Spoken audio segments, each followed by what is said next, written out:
Hey guys, it's Dorr and Coach. Welcome back. And in today's video, it's a little somber, I'm afraid. It's all about the ones that got away. And really we're talking about weapon systems that we didn't get around to using, familiarizing ourselves with, even trying, and maybe it was because we were too busy or we just missed them, during the timeline of our careers. Or it wasn't the new hotness. Wasn't the new hotness. And we're going to get into it. We ran to the new hotness. Up next. All right, guys. So like we said, the ones that got away, it's hard. It's hard. You don't know, the older you get, your life passes you by. You don't know if you're going to get those chances ever again. And it hurts. It hurts to say the least. So we picked 5.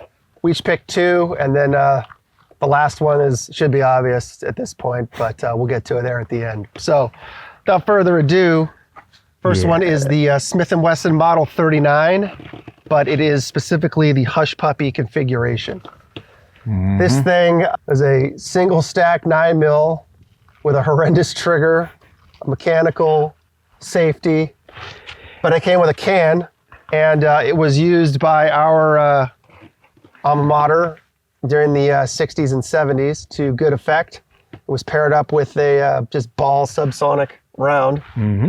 And I actually have shot in the standard Smith & Wesson 39, but it was not in the Hush Puppy configuration. There was no can or anything like that. Didn't have the ridiculously tall suppressor sights, which are going to be needed.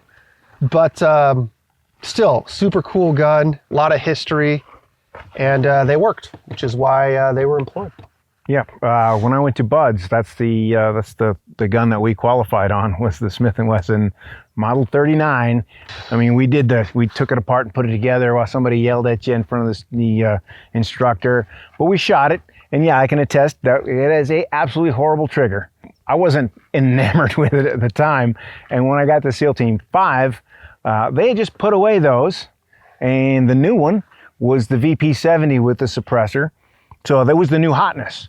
So that's what we used, what we deployed with. And I never got a chance to shoot the actual suppressed Hush Puppy, which, wish I could go back and do it. But right on. Too late now. What's next on the list? What was yours?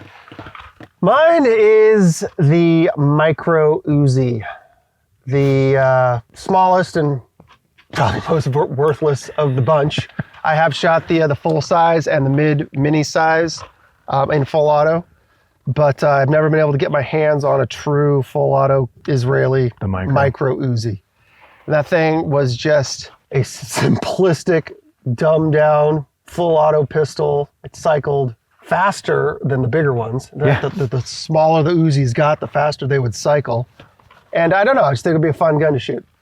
Just to see what you could get away with, see what it was actually capable of. Because, man, kind of a blunt instrument. A small one. Oh, yeah. Oh, I remember when the first ones, the full-sized with that, oh my God, horrible, that folding metal stock was just insane on the full-size Uzi. And then the Uzi pistol came out. I was like, oh, man, that's... it had like 1,200 rounds RPM. Yeah, it's ridiculous. And then the micro was even faster, even smaller. I mean, what were you making that for? Drive-by shootings. Completely untrained shooters being able to just spray. The old spray and pray. That's all you were going to get at it, even if you could. Yeah, I don't know. I just think it'd be fun to shoot. It's one of those. Oh, hell yeah. It'd be fun. Number 3 on the list, I have shot. Didn't do anything cool with them, but they were around. That is the HK MP7. I'd love to own one of those, but it would just be for target plinking purposes. It is a phenomenal gun, but that 4.6 or whatever it is, it's just a super anemic round. It doesn't even give you 9mm terminal ballistics. The 5.7 is, I think, superior in that realm. And you'd be surprised how often those things were left behind by their intended users because they just could not knock people down. I mean, I met a guy with a limp who stitched a dude up with an MP7, and the guy literally turned around with an AK and shot him, hobbling him. The only reason he lived is the other guy that entered the room with him had a 4.16. So, I mean, these things are just, and the range on them's not great. I mean, for a sub gun, 200 yards-ish, but, out in the wilderness, coming and going from targets, it's not enough. Very light, ammunition's very light, you can carry a lot of it, but man, the round just not good. But still, super fun gun to shoot, great for plinking. Wouldn't want to get hit by one, but yeah, buddy. I mean, I got to work with the FN version, the P90 in full auto, and 50 rounds on tap. That thing was just a lot of fun. Kind of weird looking and real unorthodox. And I was always curious about the MP7, but they got them after I left the command, so I didn't even got to shoot it once. But and honestly, if you go semi-auto with those things, not going to be as much fun. It has to be the full auto version. It's not a submachine gun if it's not at least capable of full auto. And when they teach you how to use it, they literally teach like a sewing machine. That's what they call it. They call it the sewing machine, because you don't want your rounds to be right on top of each other because they're not doing anything. So you want to spread the love out. Hopefully hit a switch, instead of because the timers, as far as wound cavity, there's X amount of time that's going to go before you lose blood pressure and fall over. That's the difference between a switch and a timer. Timers are, instantaneous, stop the heart, stop the brain, stop the spine. And that's what they teach. They literally call it the sewing machine. So if that doesn't tell you how anemic that round is. Got to spread the love. Huh? Yeah, spread the love. But anyway, great gun. And wish we could have had more time with it. So number 2 on the list, I picked the Smith & Wesson M76. It was a submachine gun, 9mm. It was basically a copy of the Swedish K. Yeah, it was definitely an improvement, definitely a step up. That had the same, I think, was 32 round mag somewhere in there. Yep, big beefy mags, and then it had that quick change barrel system where you could go from the unsuppressed to suppressed. It was 2 different barrels. You pop them out, put them on. I thought that was super cool. And they shipped with both. And it was just a better Carl G M45 is what it replaced, because they didn't want to sell America guns because America was using the guns for their intended purpose, which is an interesting business model to say the least. Yeah. But I never got a chance to see them. They were long gone before I came around. They were replaced completely and totally by the MP5. Yeah, and that's just it. When I got to Team 5, there was a bunch of them. But we had just got the new MP5s. So that was the new hotness. So everybody flocked to the MP5, and even though they were there, I never actually shot one when I had the chance, and I will regret that forever. The MP5 and the full size didn't make this list because when I got to the team, everybody was running the CQBR 10.3 inch. Now they're called Mark 18 Mottos. They were not at the time, and we had the MP5Ns. Nobody was using them. But I would just, every once in a while, I'd pull it out and just bring it to the range, shoot it, get to use it. I never was allowed to operate with it or even do house runs with it. And that's fine. I was, brand new starting out. But I was able to seize the moment that one time. Well, that's all we ran was MP5s for CQB for years. And I used the standard, the N and the K and the SD. We use those even overseas. So.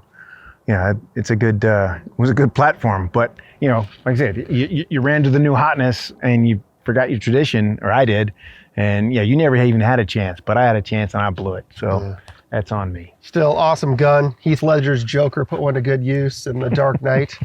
It's already a great movie, but it just makes it that much better, in my opinion. All right, so number 1. Number 1, guys, shouldn't be any surprise, but that is the Stoner 63 weapon system in any of its configurations. Yeah, but especially the belt fed though. That was just sweet. Yeah, definitely. I mean, I've got to handle the belt fed versions, both the Motto and Mod 1. The Mod 1 was the short barrel fluted version, but I have not got to shoot them. They were so incredibly ahead of their time, and for the first 20 years of SEAL Team, they were very common. They even saw some combat in the Grenada operation, Urgent Fury, I believe it was. Yeah. And a few years ago now. Guys had them. That was the last hurrah, as far as I know. So for that first 20-year period, they were kind of unique, not entirely to SEAL teams, but they were put to great use. They did have a bit of reliability issues, especially early on, but those were worked through. And then as you see, the platoon pictures of, the Vietnam conflict, there's just more and more of them out there in the pictures, more and more of them being used. And that's the only endorsement I need. Fewer mag changes, right? When you got that belt. And we had them in the Armory at SEAL Team 5, and I actually asked my chief if we could take them out to Nile and shoot them. He's like, nah, you don't want to use those.